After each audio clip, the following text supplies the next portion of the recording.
星明かりさえ眩しいねこんな日は。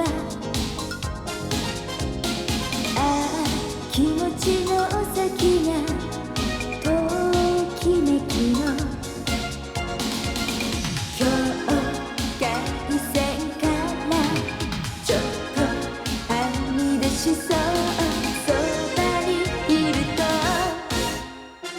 だんだん気になる気のないふりしてるのか。だんだん涙が心に隠しきれずにだんだん切なくだんだん寂しく好きなの音聞けたらいいのにね。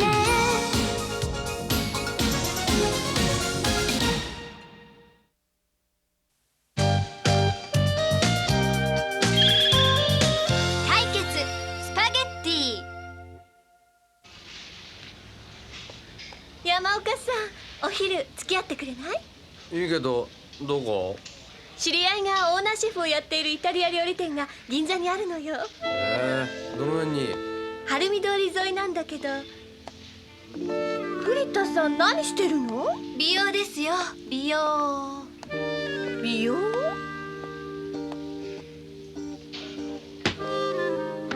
山岡さん、これありがとうございました。とても参考になりました。ああ、どういたしまして。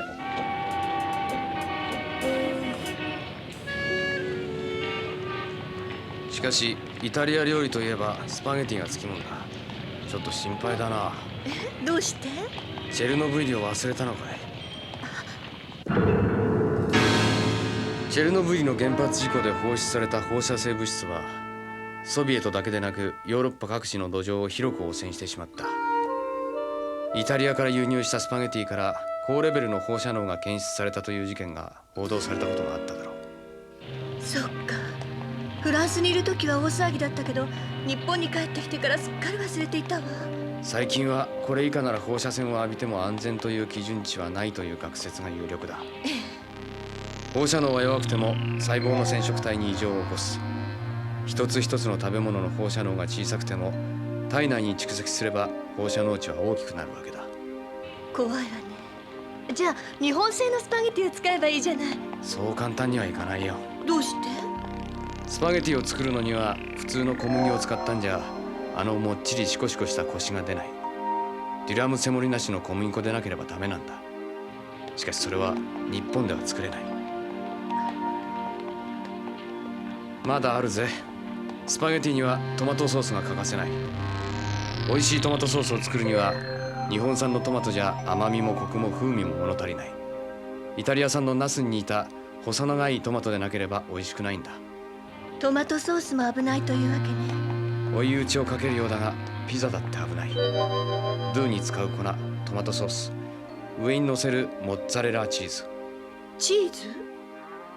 放射性物質を含む土壌に生えた牧草を牛が食べるとその牛の乳の放射能は牧草の数倍になる。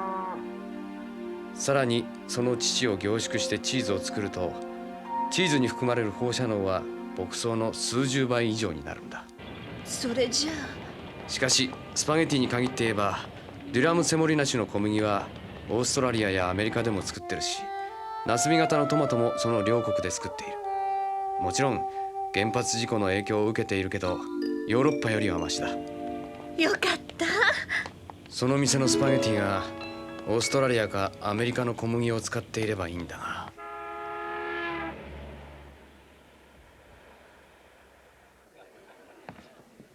大丈夫よ。オーストラリア産の小麦を使ってたわ。そうかい。これで安心してスパゲティが食えるよ。よし、まずスパゲティの基本のスパゲティカルボナーラからだ。私もそれにするわ。私も。この店は日本人好みのスパゲティを出すことで有名なのよ。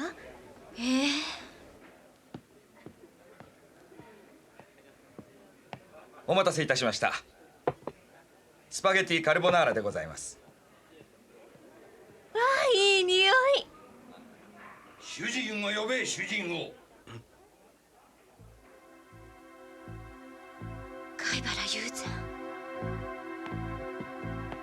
私が主人の中堀ですが、何か？お前はそれでも料理人か？こんなものを金を取って食わせるなんて恥を知れ、恥を。お客さん、何をおっしゃりたいんですか？君、この方はかの有名な貝原雄山先生だぞ。貝原、ああ、美食クラブの。しかし見たところまだ一口も召し上がっていないのに、どうしてダメだと？一目見ればわかる。基本ができてないのだ。基本？何が日本人好みのスパゲティだ。聞いてあげれるわ。あ、先生。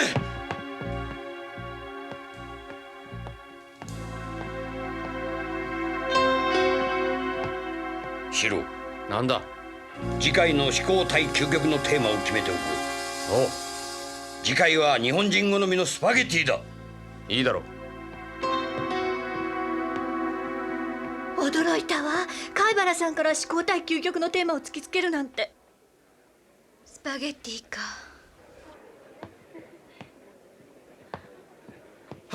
ニキさん、私はどうすれば？貝原先生に睨まれたら料理人として身の破滅だ。山岡さん、何が貝原雄山を怒らせたの？このスパゲティのどこがいけないの？中堀さん、あんたスパゲティに愛着を感じてないね。どういうことなの山岡さん？これは実際に作ってみて説明するしかないな。店が引けてから一緒に作ってみましょう。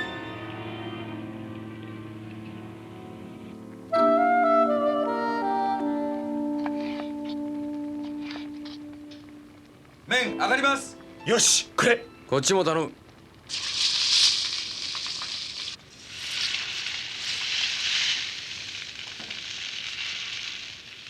山岡さんも中堀さんも同じことをしてるとしか見えないけど。できました。こちらも。山岡さんの方はソースがねっとり滑らかに麺全体に絡まってるわ。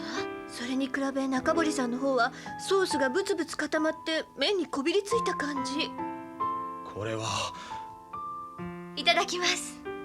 いただきます。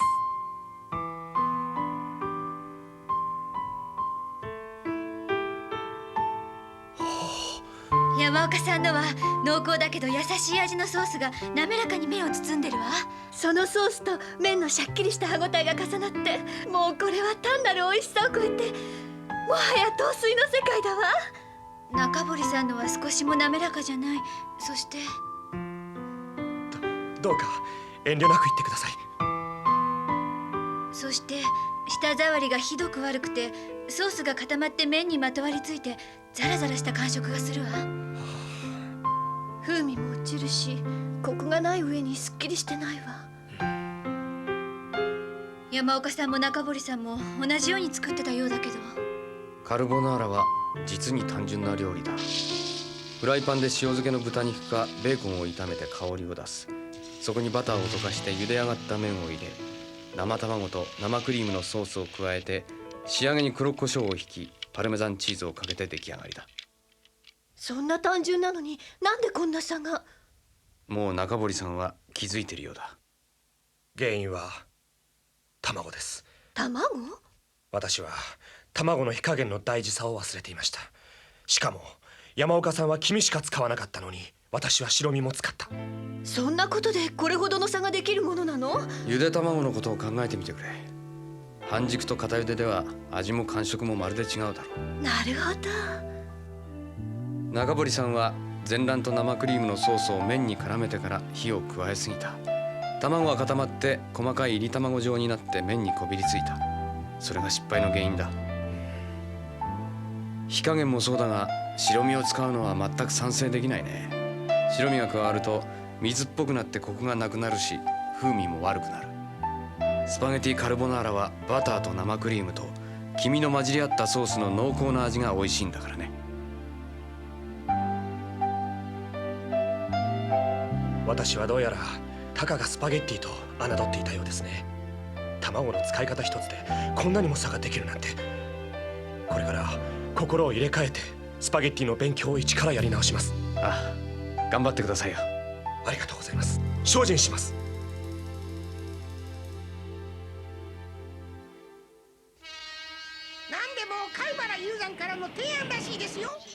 人好みのスパゲッティで勝負というのは。しかし日本人好みというのはなんだか漠然としてますね。まったくだよ。どのようにも解釈できるからな。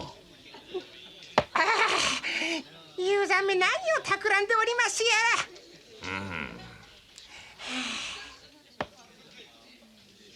しかし山岡のやつうまくやってくれるといいんですが。このところ至高のメニューに連戦連敗だからな。ここらで一発欲しいとこですね。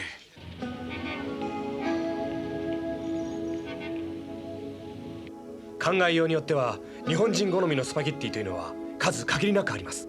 日本人って不思議よね。食べ物の好みの幅はアメリカ人なんかに比べるととっても広いんだけど、厳然として日本人好みというのがあるんだから。そこが今度のテーマの難しいとこだよね。日本人好みという課題をどう解釈するかによって進むべき方向がまるで違ってしま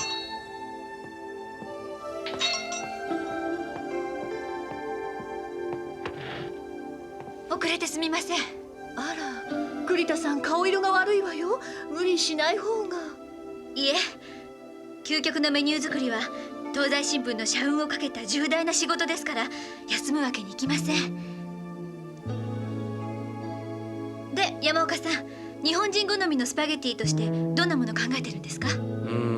やはり狙い目は本場イタリアの人たちには考えつかない日本人独特のものを。もちろん日本人の味覚の幅は広いし、他国の食文化も日本流にしてしまうぐらいだから、日本古来の伝統的なものだけにこだわっているわけじゃない。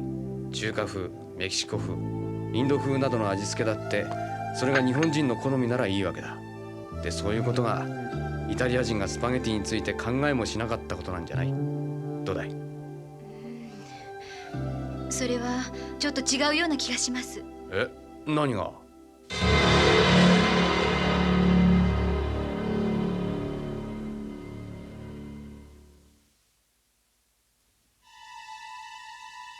何がだよ。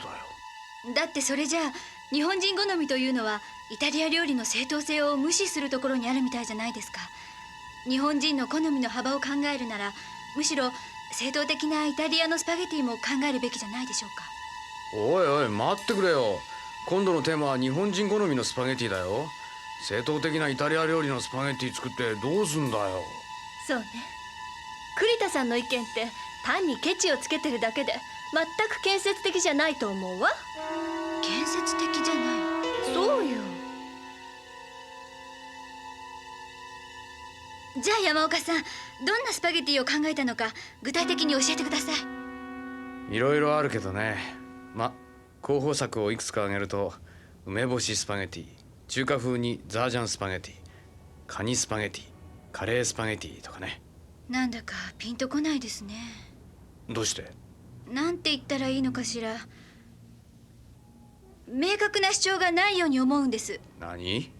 たらこスパゲティとか納豆スパゲティとか、それこそ日本風のスパゲティを揃えて売り物にしている店はいくつかあります。そういうスパゲティのお店のメニューと山岡さんのメニューとどこが違うんですか？それは味が違うのよ。中身が違うのよ。同じステーキでも作る人によってピンからキリまであるのと同じだわ。それなのにそこいらのうさんくさい店と山岡さんの作るスパゲティを同じように言うなんてひどいわ。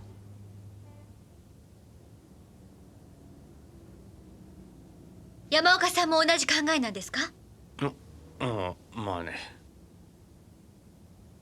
そう、わかりました。私の意見が全然役に立たないのなら、私は邪魔なだけですね。失礼します。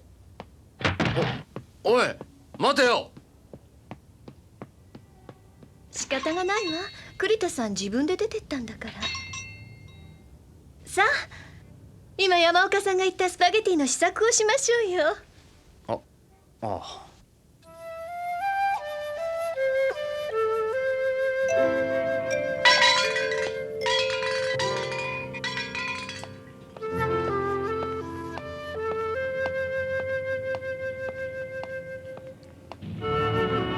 至高のメニューと究極のメニューの対決。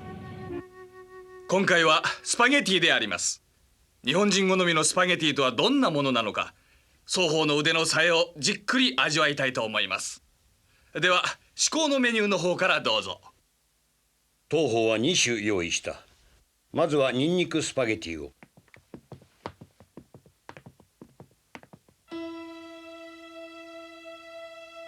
おや、えらい簡素な。なんも具が入っとらん。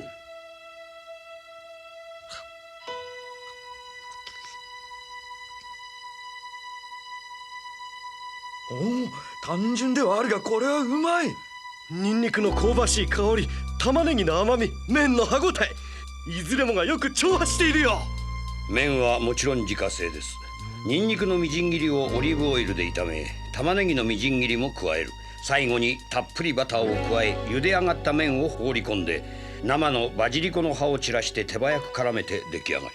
作り方も実に簡単ですな。至高のメニューというには単純すぎると思うが。次はトマトソーススパゲッティです。トマトソーススパゲティだなんてバカにしてる。なんだい今日の雄山は。こんなもんが出てくるんか期待しちゃったに。なんと爽やかな味じゃ。トマトは十分熟して甘いんじゃが、心地よう酸味が効いててすっきりした味や。甘みの濃厚さならイタリアのトマトだが、爽やかさを出すために国産の完熟トマトを使った。玉ねぎのみじん切りをオリーブオイルで軽く炒めて、潰してこしたトマトを加え、とろみが出るくらいまで煮る。塩で味を仕上げてソースの出来上がり。これをスパゲティの上にかけ、バジリコの葉を巻いてやり、胡椒とチーズをかけて食べる。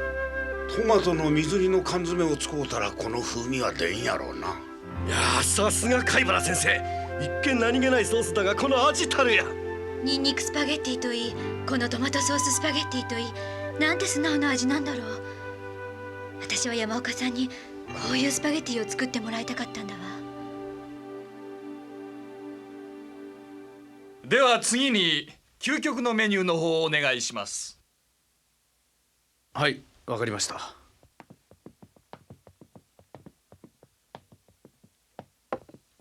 こちらも2種用意しました。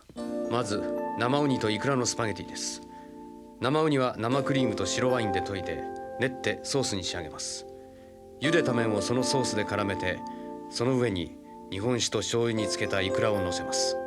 うわ、こら贅沢な味だぞ。山岡のやつ張り切りおったな。こりゃ極楽投げてくる噂じゃ。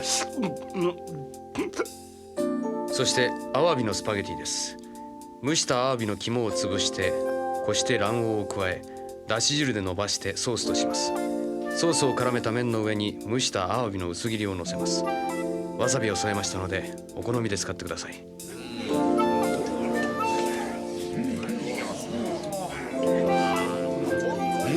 イカの炭作りによう似とるが、うまさはこちらが上や。こらますます贅沢な味。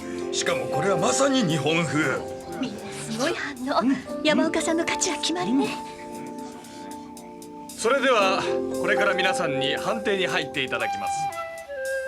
これなら間違いないな。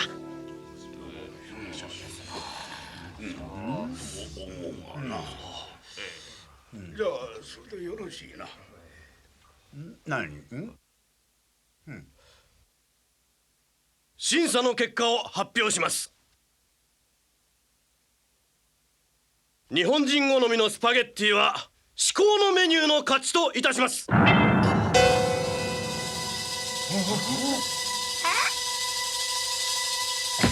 由を説明してください。そうだ、理由を説明してほしい。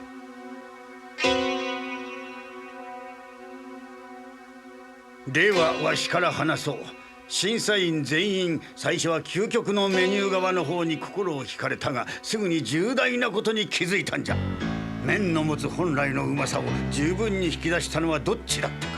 毎日でも食べたいと思うのはどっちか。究極のメニュー側のスパゲティはとにかくうまいけんど、それはウニやイクラやアワビのうまさや麺自体のうまさを十分に引き出したものではない。麺のうまさを包み込んだに過ぎんのや。一方、至高のメニュー側のスパゲティは材料と調理法は最上、しかし単純。それが麺の味を十分に引き出しておる。これなら毎日食べても飽きることがないだろう。確かに言われてみればスパゲティは麺のうまさが一番大事なんだからな。シロ、お前はスパゲティも麺の仲間だということを忘れていたな。日本には昔からうどんとそばという麺の伝統がある。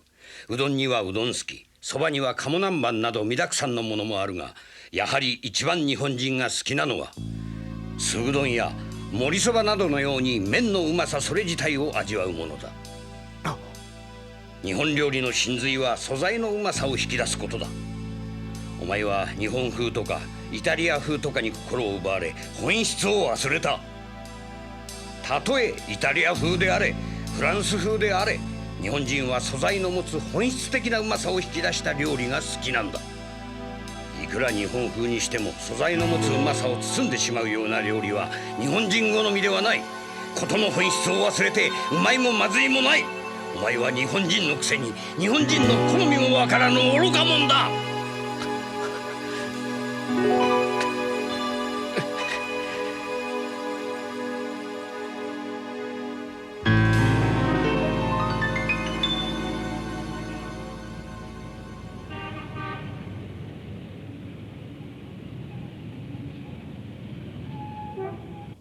山岡さん、元気出してね。ね、夕食ご一緒しない？悪い、先約があるんだ。そう、それじゃこれで。本当に元気出してね、山岡さん。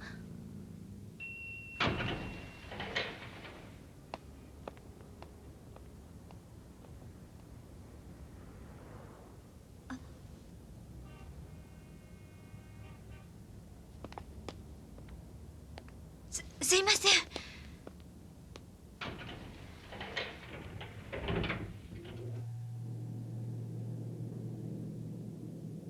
晩飯一緒に食わないか？あら、今ニキさんに先約があるって。一緒に食べるか食べないか。ご一緒します。俺もバカだよな。君の意見を聞けばよかったんだ。私の方こそ最低でした。途中で仕事を放棄したんですもの。俺には君が必要だってことも分かったよ。